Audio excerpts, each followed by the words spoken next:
пользуюсь самокатом электрическим для того, как в транспортных целях.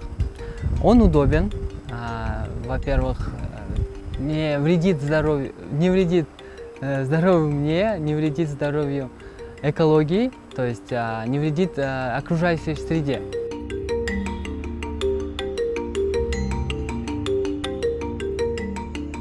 Надо, мне кажется, все-таки прежде чем продавать самокаты, все-таки возрастной ценз должен быть. А еще, мне кажется, должны все-таки сдавать экзамены, потому что это тоже машина, это тоже ей можно управлять.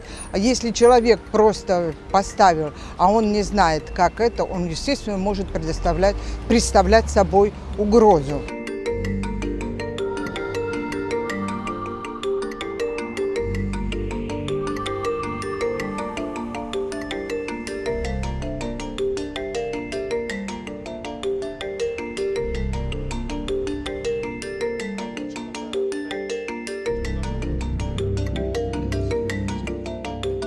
Бул боюнча эми тийиштүү мыйзамдарга өзгөртүү киргизүү сунуштадык. Бирок эми ал кабыл алгыча биз однозначно сентябрга чейин кабыл албайбыз, жетишпейбиз да. Жанагы өзгөчө ушул аренда берип аткан электросамокаттарды атайын түшүндүрүү иштерин жүргүзүш керек да, берердин астындачы.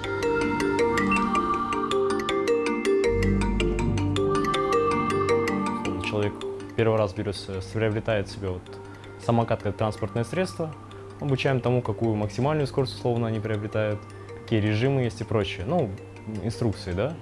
Но, разумеется, по езде мы полностью их уже об этом инструктировать не можем.